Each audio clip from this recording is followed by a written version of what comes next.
Chinese बहू। हे भगवान, फिर से यह कोरोना नाम का राक्षस जाग गया। इस बार तो ड्रैगन के मुंह से मौत बरस रही है। सही बोल रही है माँ जी। मुझे तो अब शर्म ही आती है कि मैं चाइना से हूँ। न जाने क्या क्या खाती हैं, कैसी कैसी बीमारी फैलाती हैं। अरे बहू, लेकिन वहीं से तो तू भी आई है ना मेरी लाडो। तू तो अंडा भी नहीं खाती। माँ जी, अच्छा खासा सब ठीक हो गया था, लेकिन पता नहीं कैसे ये फिर निकल कर आ गया। काश चाइना वालों को थोड़ी सी और अकल होती तो आज हम लोगों से अपने यूं जुदा ना हो रहे होते। कोरोना की नई लहर से देश में हो रही मौतों और घर में बंद रहने के कारण हमारी चाइनीज बहू बहुत दुखी होती है।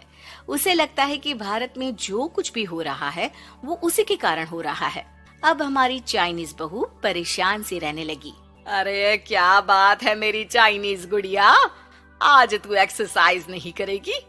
अरे ना तो तूने जूस पिया है। क्या हो गया लाडो? कुछ नहीं मम्मी जी, बस अच्छा नहीं लग रहा। लोग मर रहे हैं और मैं जूस पीऊं। माँ जी, चाइना से आई ये महामारी और मैं भी तो चाइना से ही आई ना। अरे अरे बेटा, ऐसा ना सोच। सास पूरी कोशिश करती कि वो चाइनीज बहू को समझाए कि इस बीमारी के लिए वो खुद को दोषी ना समझे, लेकिन माँ जी, मैं आज खाना नहीं खाऊंगी। अब सबका खाना बना दिया है। मैं कमरे में जा रही हूँ, प्लीज डिस्टर्ब मत करना। सास ने अपनी हंसती खेलती बहू का ये रूप तो कभी देखा नहीं था, लेकिन करती भी तो क्या। अगले दिन सुबह सुबह, अरे ये पूरे घर से स्वादिष्ट खाने की महक आ रही है। ये कौन है जो चाय बनने के वक्त लंच बनाकर तैयार कर रहा है? वो किचन में आती है जहाँ चाइनीज बहू ने शुद्ध वैष्णव खाना तैयार कर रखा था। अरे बहू, सोई नहीं क्या जो इस वक्त इतने प्रकार का खाना बना लिया? हाँ हाँ माँ जी, क्या करे, जब दिल में बोझ हो तो नींद नहीं आती। तभी तो मैंने सोचा मैं गरीब और जरूरतमंद लोगों को खाना पहुंचा दूंगी। वो ढेर सारा खाना रोज बनाती और गरीब और बेसहारा लोगों में बांटती। क्या कर रही है बहू? कितने दिनों से देख रही हूँ तू अच्छे से सोती भी नहीं है। क्यों कर रही है लाडो? क्या करूं माँ जी, मेरे देश के लोग जीवन की लड़ाई लड़ रहे हैं और मैं सो जाऊं, मुझसे नहीं होता। एक दिन चाइनीज बहू पीपीटी किट पहनकर खड़ी होती है। अरे ये क्या बेटा, खाना देने जा रही है या लड़ाई लड़ने? माँ जी, मैं कुछ दिनों के लिए घर नहीं आऊंगी। मैंने सोचा है कि मैं घर से बाहर रहकर कोरोना के मरीजों की देखभाल करूंगी। ओ प्लीज प्लीज आप मुझे रोकना नहीं। नहीं नहीं बहू, ये तो तूने बहुत ही नेक काम सोचा है। बस बेटा तू अपना ख्याल रखना। बहू वहाँ से चली जाती है, लेकिन सास की रोज फोन पर बहू से बात होती। घर पर क्या है माँ, क्यों भेज दिया तूने उसे? बाहर कितना खतरा है, उसे कुछ हो गया तो? अरे बिल्कुल चिंता ना कर, उसने सारे नियम कायदे को फॉलो किया है। अरे वो बिल्कुल ठीक रहेगी। और अगर मैं उसे मना कर देती ना तो उसकी अंतरात्मा उसे सोने नहीं देती। तू तो सारा दिन घर से ऑफिस का काम करता, लेकिन मैंने देखा है उसे कितना परेशान रहती थी कुछ दिनों से। हाँ वो भी है। उधर चाइनीज बहू लोगों का खूब ख्याल रखती, उन लोगों तक खाना पहुंचाती, उनके बच्चों की देखभाल करती। एक दिन बहू अपनी सोशल साइट देख रही थी तो उसे दिखता है कि एक आदमी ने बच्चों की देखभाल के लिए पोस्ट डाली है। बहू उसे फोन करती है। मैं आपकी कोई मदद कर सकती हूँ, प्लीज बताओ। दूसरी तरफ से आवाज आती है। मैं और मेरी बीवी दोनों ही कोरोना से पीड़ित हैं। हम लोगों के बच्चों को देखने के लिए कोई नहीं है। प्लीज हमारी मदद करो। हाँ हाँ बिल्कुल, आप परेशान ना हो, मैं आ रही हूँ। मुझे आपका एड्रेस बताओ।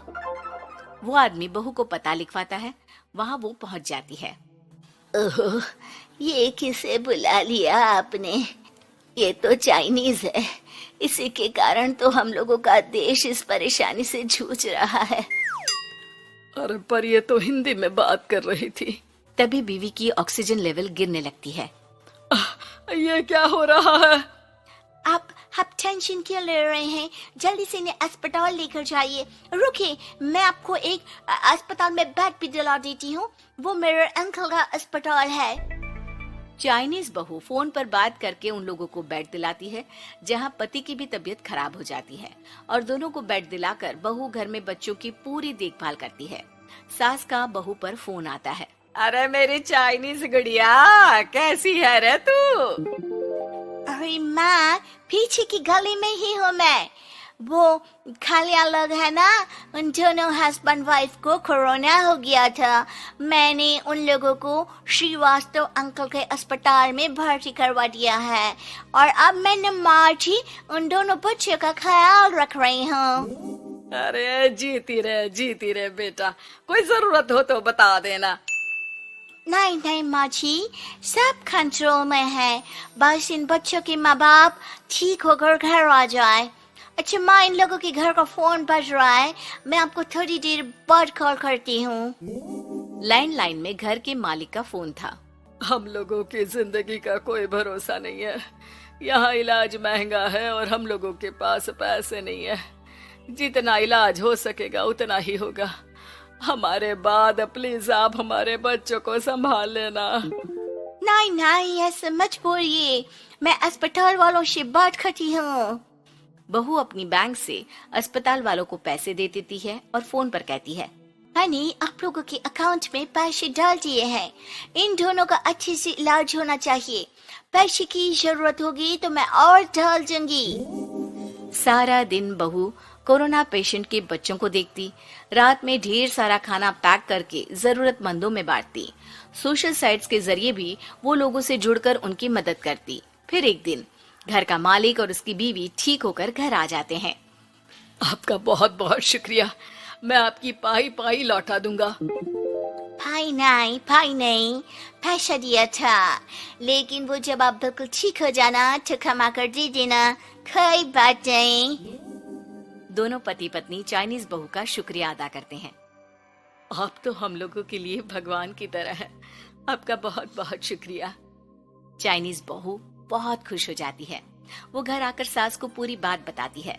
देख मेरी चाइनीज गुड़िया, तुझे चाइना का होने पर अफसोस था ना, लेकिन तूने सच्चे दिल से लोगों की सेवा करके ये बता दिया कि बेटी कहीं की भी क्यों ना हो, ससुराल आकर वो ससुराल के रंग में ही रंग जाती है। अब तो तू मेरी भारतीय बहू है। हाँ।